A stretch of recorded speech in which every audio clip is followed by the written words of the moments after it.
Elena Vasquez stood alone in the center of the giant crystal chamber. Above her, thousands of alien beings looked down from their seats. Their eyes glowed different colors: red, blue, green, and some colors that humans had no names for. The walls of the chamber were made of clear crystal that reached up so high she could barely see the top. This was the Galactic Council, the most important place in the galaxy. Representatives from 847 different worlds came here to make decisions that affected trillions of beings. Today they were all here to judge humanity. Elena wore her best blue uniform with the Earth symbol on her chest. She was the first human to ever stand in this place. She should have felt proud, but instead she felt very small and alone. The alien voices around her sounded like thunder, wind, and music all mixed together as they spoke in their different languages. Chairman Vextar sat on the highest platform. He was a draconian, which meant he looked like a giant lizard that walked on two legs. His scales were dark red and his eyes were like burning coals. When he spoke, his voice was deep and scary. "We gathered today to decide if humans can join our military alliance," Vextar said. His words echoed through the chamber. "The evidence will show that this species is not fit to fight beside us." A tall, thin alien stood up. This was General Krath from the Zephyrian Empire. His people were known as the best warriors in the galaxy. They had won more battles than any other race. "Look at their war records," General Krath said. He waved his hand and holographic images appeared in the air above Elena. The images showed human soldiers running away from battles, hiding in trenches and retreating to safer positions. "When humans fight, they run away," General Krath continued. "They call it tactical retreat, but we know the truth. They are afraid to die. They would rather lose a battle than lose their lives." Elena wanted to speak, but she knew she had to wait. The rules said she could only talk when they asked her questions. Another alien stood up. This one looked like it was made of living rock. It was a Kralian, and its voice sounded like stones grinding together. "Humans cry when their friends die," the Kralian said. "We have seen this in their records. Real warriors do not show such weakness. How can we trust them in battle when they become emotional?" More aliens began to speak. They showed more images of human history. They showed World War II, where humans spent years fighting instead of winning quickly. They showed modern conflicts where human armies tried to avoid civilian deaths instead of just winning at any cost. A massive alien that looked like a giant bug stood up. It had hundreds of smaller bugs crawling on its body. This was a speaker for the hive mind of Arcturus. "Our collective consciousness cannot understand this," the bug alien said in a voice that sounded like 1,000 insects talking at once. "Humans waste time trying to save everyone. They stop fighting to help wounded enemies. They negotiate when they could conquer. This is not the behavior of a warrior species." Elena's hands were shaking now. She had prepared for this moment for years. But nothing could have prepared her for this level of criticism. Every example they showed was true, but they were missing the point completely. Chairman Vextar raised his clawed hand for silence. "Human Representative Elena Vasquez, you may now speak in defense of your species." Elena stepped forward to the speaking platform. Her voice was amplified so every being in the chamber could hear her clearly. "Honorable representatives," she began, "my species does retreat when we must. We do feel sad when our people die. We do try to save lives, even the lives of our enemies. But this is not because we are cowards." She paused and looked around the chamber. Some aliens were listening, but many looked bored or angry. "We retreat because we understand that dead soldiers cannot protect anyone," Elena continued. "We feel sadness when people die because every life has value to us. We try to save everyone because we believe that peace is better than war." General Krath laughed, which sounded like metal scraping against stone. "Peace is for the weak," he said. "The strong take what they want and destroy those who oppose them." "But that creates endless wars," Elena replied. "When you destroy your enemies completely, their friends become your new enemies. When you show no mercy, no one will show mercy to you." The rock-like Kralian made a grinding noise that Elena realized was laughter. "She speaks of mercy to warriors who have conquered 100 worlds," it said. "This proves our point. Humans think like farmers, not fighters." Elena felt her heart sink. They were not listening to her arguments. They had already made up their minds. Chairman Vextar stood up. His massive form cast a shadow over Elena. "The evidence is clear," he announced. "Humans show consistent patterns of cowardly behavior. They avoid direct confrontation, retreat when pressed, and place individual lives above military objectives. The chamber filled with various sounds, roars, clicks, buzzes, and other noises that Elena understood were expressions of agreement. Furthermore, Vextar continued, they display emotional weakness that would compromise unit cohesion in battle. They are unsuited for military alliance with warrior races. Elena made one last attempt. Please, she said, raising her voice, give us a chance to prove ourselves. Let us show you that our way of fighting can be effective too. But Vextar was already raising his hand. In it was a device that looked like a crystal tablet. By the authority of the Galactic Council, humanity is hereby marked with the seal of cowardice, he declared. The crystal device glowed bright blue. Elena felt a strange tingling sensation all over her body. She knew that every human in the galaxy was feeling the same thing at that exact moment. The seal was not just a symbol, it was a genetic marker that would prevent humans from buying weapons or military technology from any council member. Humans will be granted protection under council law, Vextar announced. They will be allowed to colonize 12 agricultural worlds where they can live safely. They may engage in farming, research, and other peaceful activities. They are forbidden from participating in military actions or conflicts. Elena felt tears in her eyes, but she tried not to let them show. Crying would only prove their point about human weakness. The judgment is final, Vextar said. This session is closed. As the thousands of aliens began to file out of the chamber, Elena stood alone on the platform. A few aliens looked at her with what might have been pity, but most ignored her completely. She thought about Earth, about the billions of humans who had been waiting to hear if they would be accepted into the galactic community as equals. Instead, they were being treated like children who needed protection because they were too weak to protect themselves. Elena walked slowly toward the exit. Her footsteps echoed in the now mostly empty chamber. She passed under carved symbols on the walls that showed the great military victories of various species. There were no human symbols there, and now there never would be. As she reached the door, Elena turned back to look at the crystal chamber one more time. You're wrong about us, she whispered, though no one was there to hear her. Someday you'll understand that courage isn't just about rushing into battle. Sometimes the bravest thing you can do is choose to live for something bigger than yourself. But the chamber was empty now, and her words echoed off the crystal walls with no one to hear them. Elena walked out into the corridor, carrying the weight of her species' shame with her. 20 years had passed since the day Elena Vasquez stood before the Galactic Council. 20 years since humans were branded as cowards and sent to live on farming worlds like unwanted children. Dr. Marcus. Chen wiped the sweat from his forehead as he worked in the ruins on Kepler 438c. This planet had been dead for thousands of years. No plants grew here, no animals lived here, and no one visited except archaeologists like Marcus. The only sounds were the wind blowing through broken stone buildings and the quiet hum of his scanning equipment. Marcus was a xenoarchaeologist, which meant he studied the remains of alien civilizations. It was one of the few jobs humans could do that the Galaxy Council considered useful. While other species fought wars and conquered planets, humans dug up old ruins and tried to understand what happened to dead civilizations. He was here to study the Veranics, an alien race that had lived on this planet long ago. Every schoolchild in the galaxy knew their story. The Veranics had been a peaceful people who refused to fight when the Devourers came. Because they would not defend themselves, they all died. Their civilization was held up as an example of what happened to species that were too weak to fight. Marcus thought it was ironic that humans, also branded as too peaceful, were the ones studying the Veranics now. He had been working in the ruins for 3 months. Most of the buildings were empty or too damaged to tell him much. But today was different.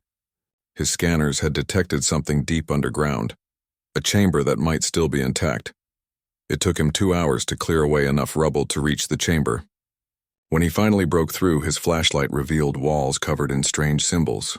In the center of the room was a crystal device that still glowed with a faint blue light after all these thousands of years. Marcus approached the crystal carefully. His translation device beeped as it began to decode the Veranic symbols on the walls. What he read made him stop breathing for a moment. Personal log of General Vextal of the Veranic Stellar Command, the device translated. Day 847 of the war against the Devourers. Marcus had never heard of General Vextal, and the name confused him. It sounded almost like Chairman Vextar of the Galactic Council, but that was impossible. The Veranics had died thousands of years ago. He activated the crystal device. Suddenly, the room filled with holographic images. A tall, elegant alien appeared in the air in front of him. This was a Veranic. They looked almost human, but with longer limbs and silver-colored skin. "If someone is watching this," the hologram said, "then you have found our final archive. I am General Vextal, Supreme Commander of the Veranic War Fleet. I leave this record so future civilizations will know the truth." The hologram changed to show massive space battles. Veranic ships that were bigger than anything Marcus had ever seen were fighting against something that hurt his eyes to look at. The enemy ships seemed to exist and not exist at the same time. When he tried to focus on them, his head began to hurt. "For 3 years we have fought the Devourers," the general continued. "We who conquered 47 star systems and defeated the greatest armies in the galaxy cannot stop them. Our strongest weapons pass through them like they are not there. Our bravest warriors go mad when they look directly at them." Marcus sat down hard on a piece of rubble. This was not the story he had been taught. The Veranics were not peaceful farmers, they were warriors. Great warriors who had conquered dozens of worlds. The hologram continued. "The Devourers are not machines as some believe. They are something much worse. They come from the spaces between spaces, from the dark areas where reality ends and nothing begins. They do not just destroy matter. They consume the idea that things ever existed at all. New images appeared. Whole planets were simply vanishing. Not exploding or being destroyed, but fading away as if they had never been there. Even worse, the survivors could not remember what had been there before. We have learned terrible truths, General Vextal said. The Devourers return every 3,000 years. Each time they consume more of reality itself. They have done this for millions of years. Most civilizations never even know they existed because after the Devourers take something, it becomes impossible to remember it was ever there. Marcus felt cold despite the warm air in the chamber. 3,000 years. The last time the Devourers came was exactly 3,000 years ago. Which meant, the next cycle approaches, the hologram said as if reading his thoughts. We calculate they will return in approximately 3,000 standard years. To whoever finds this message, you must be ready. You must warn the galaxy. The image changed again. Now it showed Veranic scientists working frantically on some kind of project. We have discovered something important, the general continued. There is one species that survived the last Devourer attack. They call themselves humans. Our archaeological team found evidence that they fought the Devourers on their homeworld long ago. Somehow their primitive weapons and tactics succeeded where our advanced technology failed. Marcus felt his heart pounding. Humans had fought the Devourers before when? There was no record of this in human history. The humans seemed to have genetic memories of the encounter. The hologram explained. Their descendants show behavioral patterns that suggest preparation for fighting transdimensional entities. What other species call cowardice? Their retreat tactics, their emotional responses to casualties. Their preference for defensive warfare. These may actually be evolutionary adaptations for fighting an enemy that exists partially outside normal reality. The pieces were falling into place in Marcus's mind. Human military tactics that the Galactic Council mocked as cowardly were actually ancient survival strategies. We are too late to save ourselves, General Vextal said sadly. The Devourers have consumed most of our fleet. Our planet will fall within days, but we have hidden this archive and sent similar messages to other worlds. Someone must remember. Someone must prepare. The hologram flickered as the crystal began to lose power. To the humans, if they still exist when the Devourers return, your ancestors knew how to fight them. That knowledge is buried in your genes, in your instincts, in the very behaviors that make other species call you weak. Do not let them convince you to abandon your nature. When the dark times come again, the galaxy will need your cowardice to survive. The image faded, and the crystal went dark. Marcus sat in the silent chamber for a long time trying to process what he had learned. Everything the Galactic Council believed was wrong. Humans were not a young, weak species. They were ancient survivors of a war that most civilizations could not even remember. He looked at his chronometer. If the Veranic calculations were correct, the Devourers would return soon. Maybe very soon, and when they did, the warrior races that had mocked humanity for being cowards would discover that their weapons and tactics were useless against an enemy that existed between the spaces of reality. Marcus activated his communication device. He needed to contact Elena Vasquez immediately. She was old now, but still served as humanity's representative to the Galaxy Council. She needed to know what he had found, but as he started to transmit, Marcus realized something troubling. The Galaxy Council must have known about the Veranic's true history.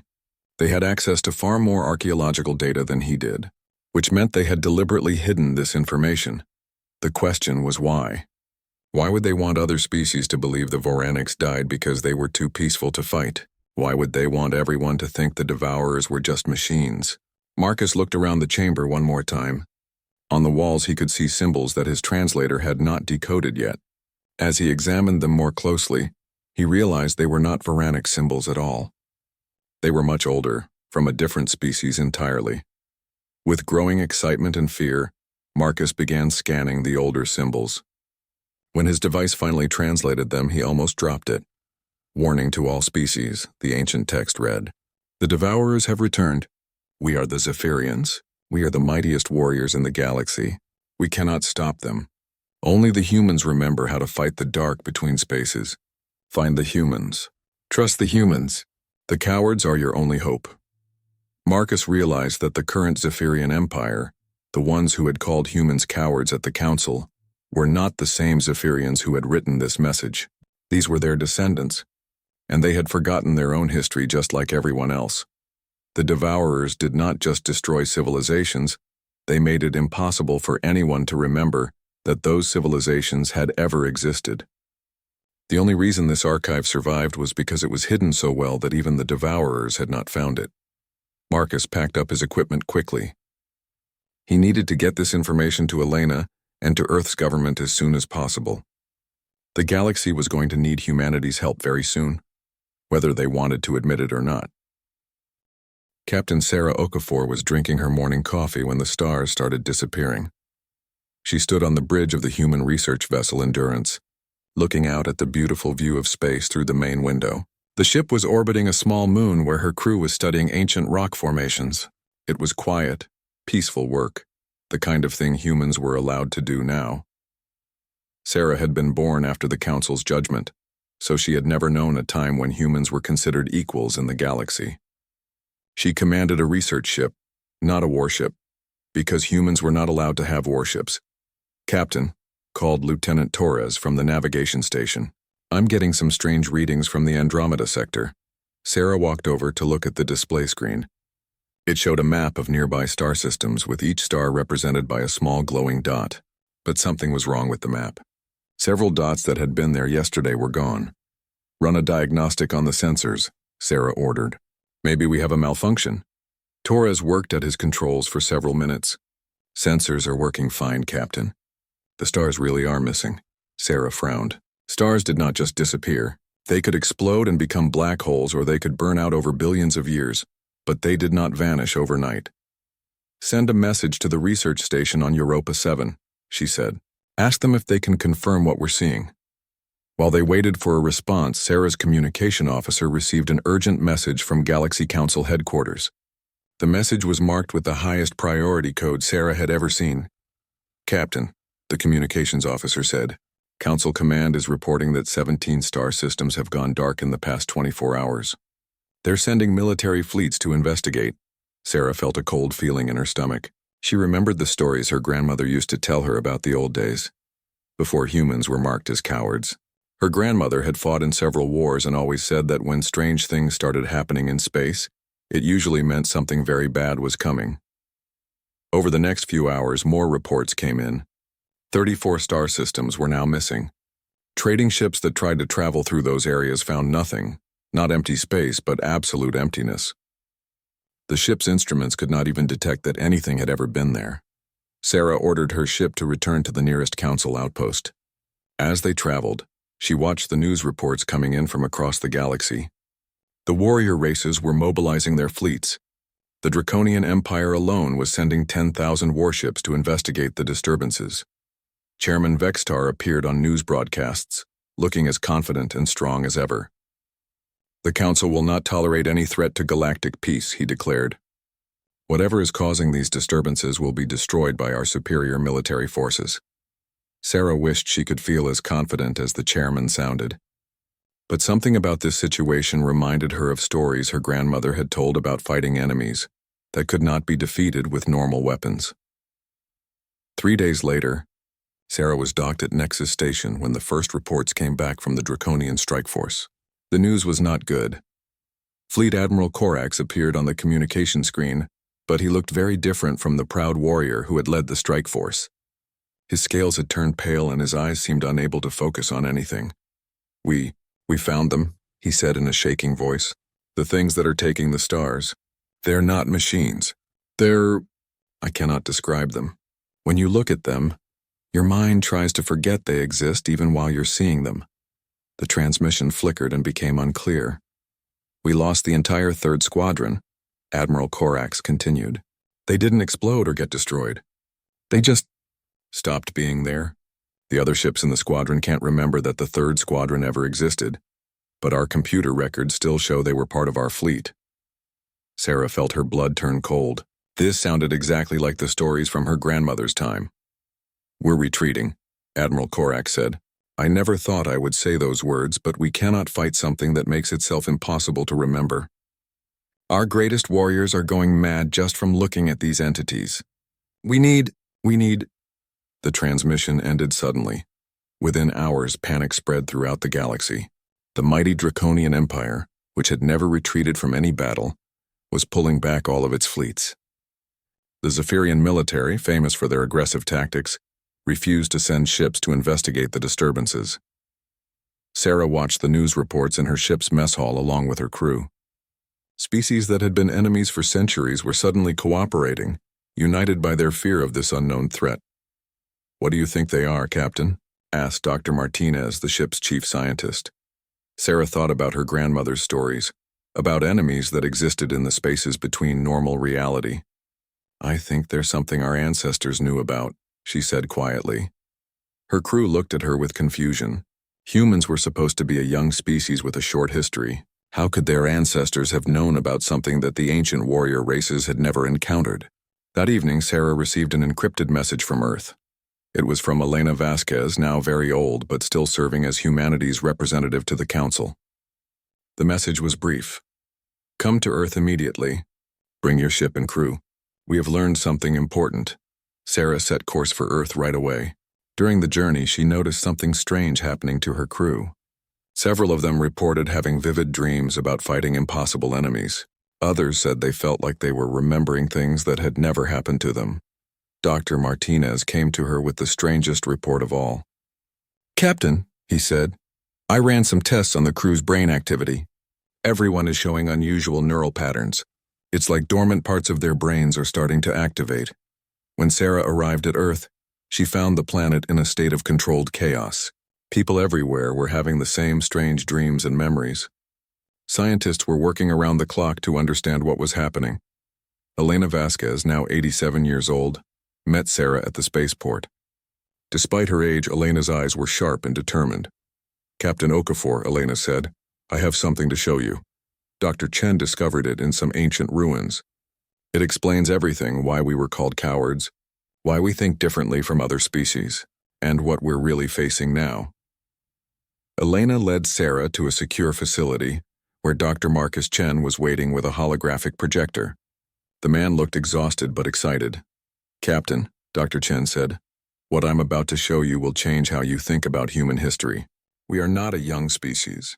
We are the oldest surviving species in the galaxy, and we have faced this enemy before." The hologram activated, showing the recorded message from General Vextal of the Veranics. Sarah watched in amazement as the story unfolded. The true history of the Devourers, their cycle of return, and humanity's role as the only species that had ever successfully fought them. The behavioral patterns that other species call cowardice are actually genetic memories, Dr. Chen explained. Our ancestors learned how to fight enemies that exist partially outside normal reality. The tactics that the Galaxy Council mocked: retreat, regroup, preserve forces, emotional investment in keeping soldiers alive. These are all strategies for fighting transdimensional entities. Sarah felt pieces of a puzzle falling into place in her mind. "The dreams my crew has been having," she said. "The neural activity changes. Is that connected to this?" Elena nodded.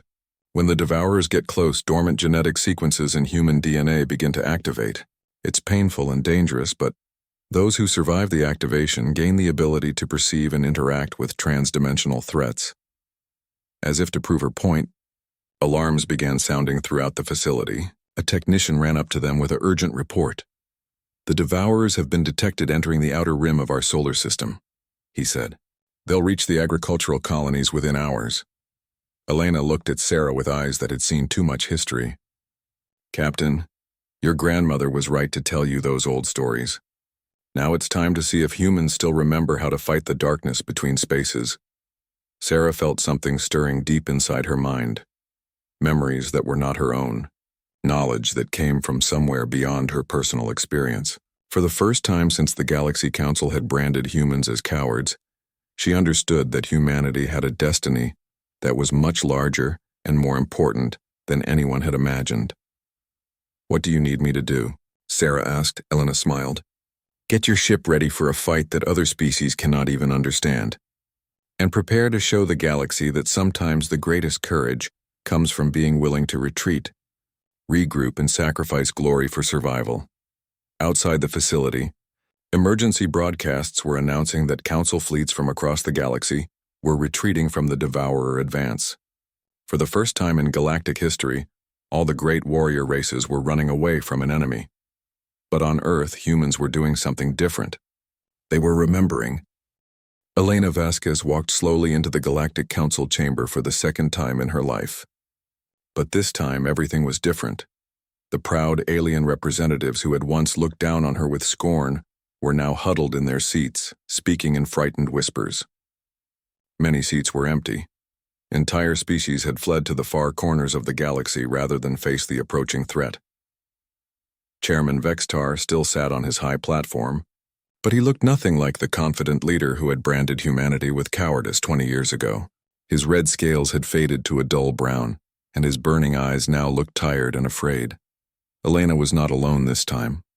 Dr. Marcus Chen stood beside her, carrying the crystal device that contained the Veranic records. Captain Sarah Okafor was there too, along with several other humans who had experienced the genetic awakening.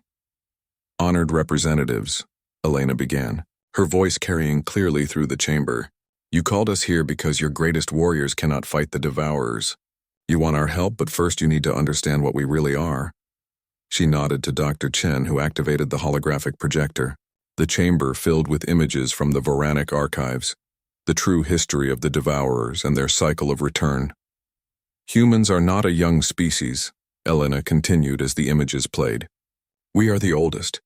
We are the survivors of the last Devourer incursion, 3,000 years ago. What you called cowardice was actually genetic memory of how to fight an enemy that exists between dimensions." General Krath of the Zephyrian Empire stood up angrily. "Impossible," he snarled. "Our historical records go back 10,000 years. There is no mention of humans existing that long ago." Elena looked at him with something like pity. "General, your own ancestors left a message warning future generations about the Devourers. Dr. Chen found it in the same ruins as the Veranic records. Would you like to see what your predecessors wrote about humans?" The hologram changed to show the ancient Zephyrian warning. General Krath read the words in shocked silence. "Find the humans. Trust the humans. The cowards are your only hope. The reason you have no memory of the last Devourer War is because they do not just destroy civilizations," Elena explained. "They erase them from history itself. The only reason we remember is because our ancestors survived by using the exact tactics you mocked us for. Retreat. Regroup and preserve lives at all costs."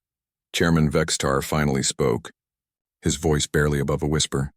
"Even if this is true, what can you do that our armies cannot? We have weapons that can destroy planets. Our warriors have conquered hundreds of worlds." Captain Okafor stepped forward.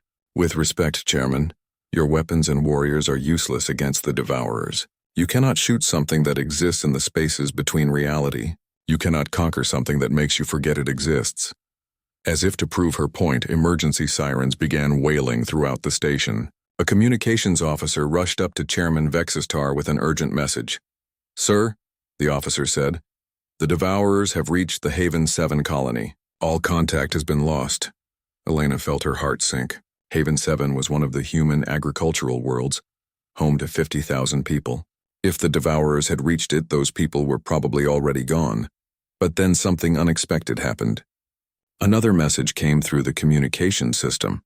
It was from Haven 7, and the voice belonged to a human farmer named David Park.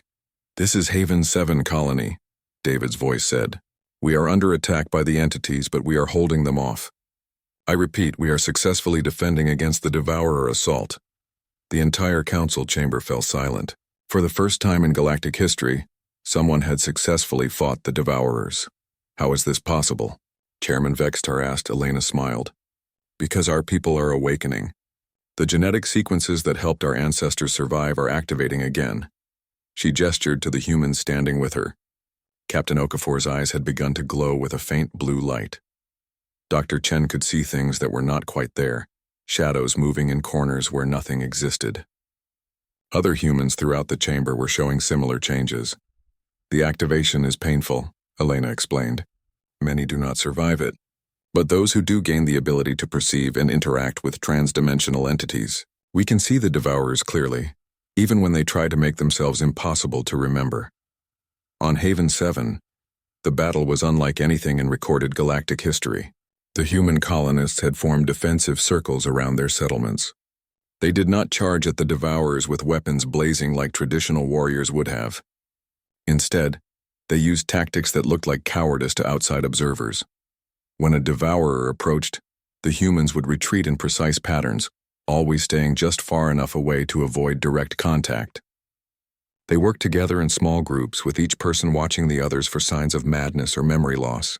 When someone began to forget what they were fighting, their teammates would remind them, keeping the knowledge alive through shared memory.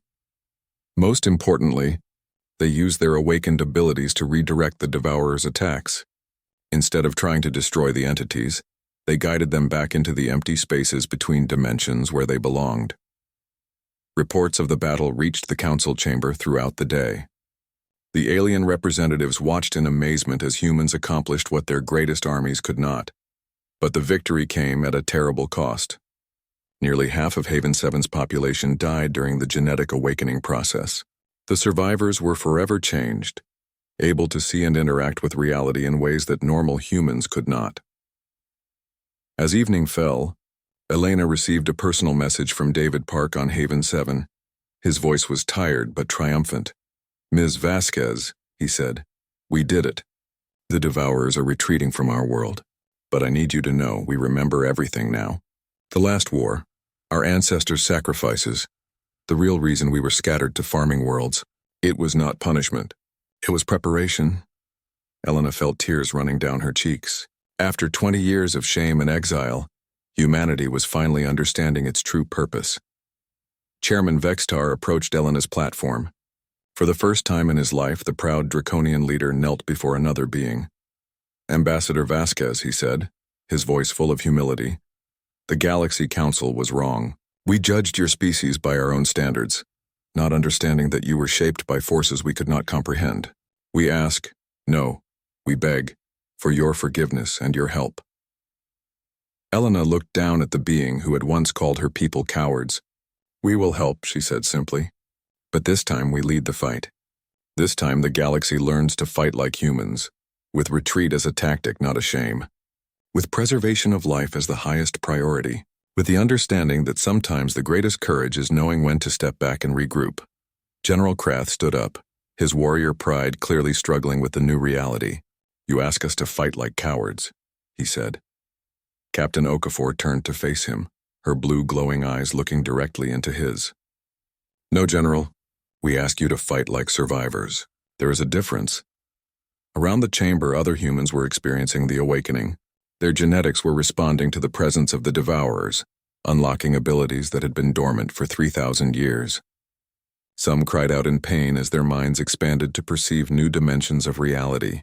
Others simply stood quietly as ancient memories flooded back. Elena announced the formation of a new military force, the Void Guard, led by humans, but open to any being willing to learn their methods.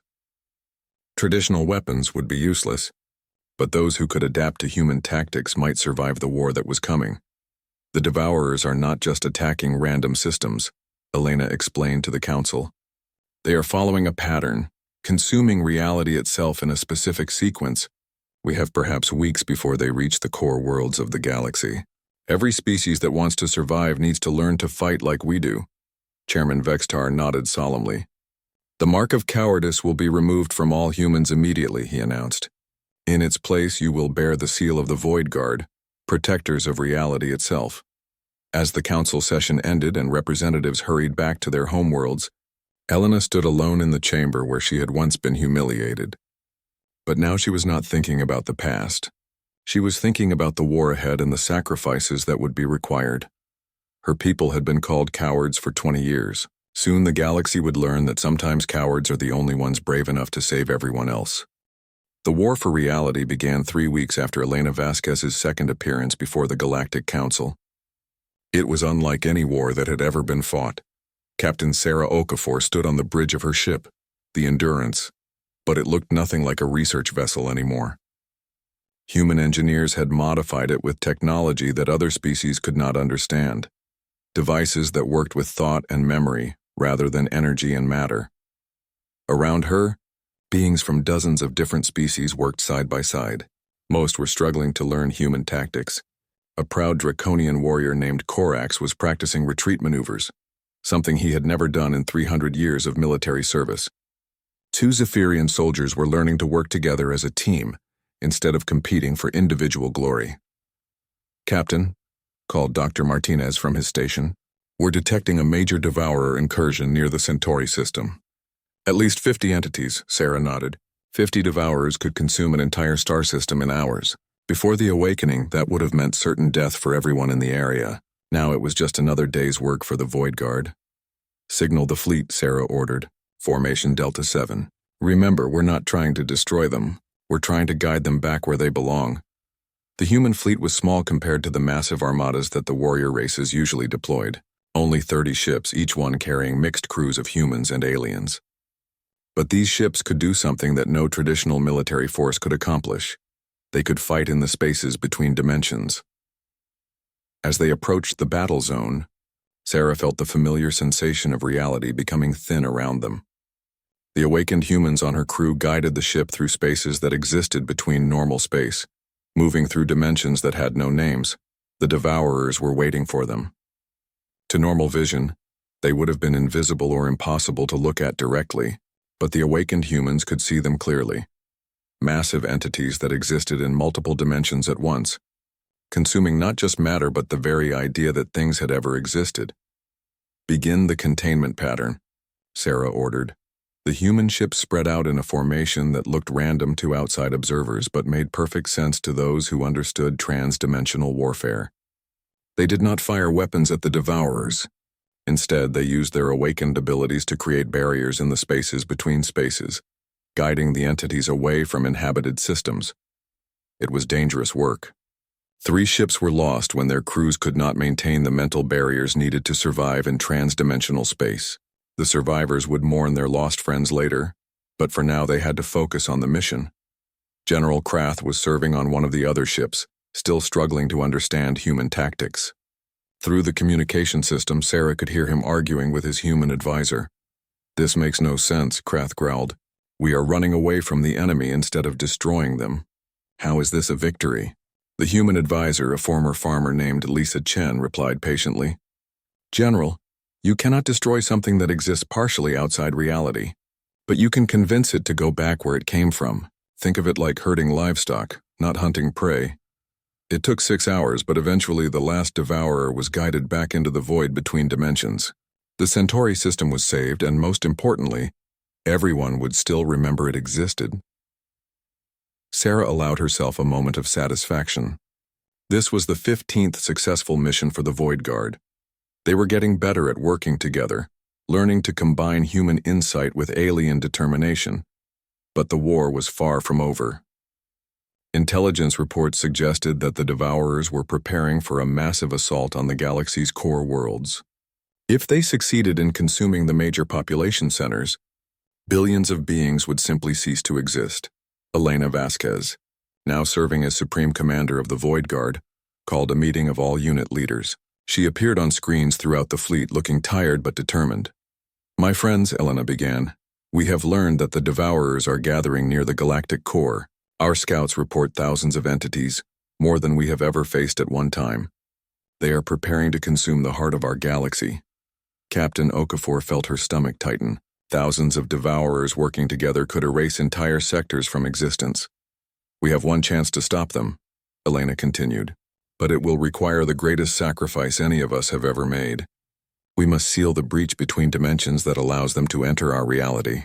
This can only be done from inside their realm, and whoever goes there will not return.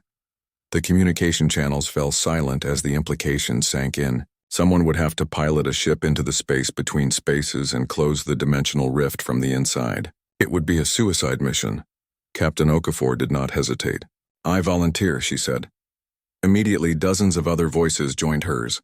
Volunteers came from every ship in the fleet, not just humans, but aliens who had learned to fight like humans.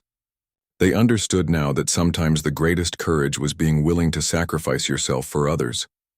Elena's voice was soft when she replied, Thank you all. But this mission requires someone with the strongest awakened abilities. Captain Okafor, you will lead the mission. Choose your crew carefully. Sarah selected 12 volunteers, 6 humans and 6 aliens who had adapted best to transdimensional warfare. Among them was General Krath, who had finally learned that retreat could be a form of advance, and Dr. Martinez, who had become expert at navigating impossible spaces. They prepared their ship, the Endurance, for its final mission. The modifications required technology from every major species in the galaxy, all working together for the first time in history. Draconian power systems, Zephyrian navigation computers, Kralian structural materials, and human consciousness interface systems all combined into something that could survive, briefly, in the realm of the Devourers. The night before the mission, Sarah walked through the ship's corridors, talking with each member of her crew. They all knew they were going to die, but none of them seemed afraid. They had learned something from fighting alongside humans, that death was not the worst thing that could happen. Being forgotten was worse. Captain, Dr. Martinez said as she visited his station, I want you to know that this has been the greatest honor of my life. To think that I, a simple researcher, would be part of saving the galaxy. General Krath was in the weapons bay, though there were no traditional weapons on the ship. Captain Okafor, he said in his gravelly voice, my species has won many battles over the centuries, but none of them mattered as much as this retreat.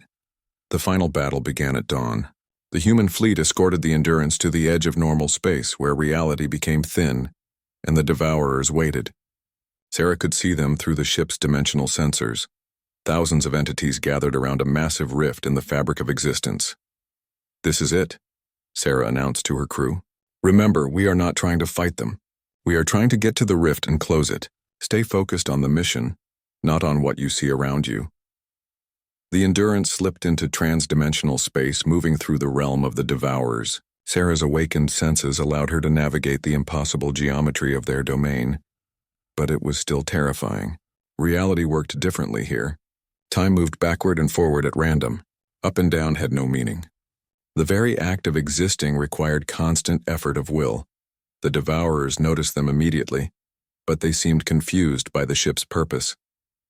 Instead of fighting, the Endurance was moving toward their source of power, the dimensional rift that allowed them to enter normal space. General Krath, his mind expanded by the awakening process, understood what he was seeing. They are not evil, he said in wonder. They are just hungry. They consume reality because it is their nature, like a fire consumes wood. That may be true, Sarah replied, but we still have to stop them. It took everything they had to reach the rift. 3 crew members died when their minds could not handle the strain of existing in transdimensional space. The others pushed forward, guided by their training in human tactics. Preserve the mission above all else. Accept losses to achieve victory. Work together no matter the cost. At the center of the Devourer realm, they found the rift, a wound in reality itself that pulsed with dark energy. Sarah knew that closing it would require someone to stay behind and maintain the seal from inside the transdimensional space. I will do it, General Krath said immediately. This is my chance to prove that I learned what courage really means. But Sarah shook her head. No, General. This requires someone with the strongest awakened abilities. That would be me. As her crew prepared the sealing device, Sarah thought about Elena Vasquez and her first appearance before the Galactic Council. The old woman had been right. Sometimes the bravest thing you could do was choose to live for something bigger than yourself. Today, Sarah was choosing to die for something bigger than herself. The sealing worked perfectly. As the dimensional rift closed, the Devourers found themselves cut off from normal space.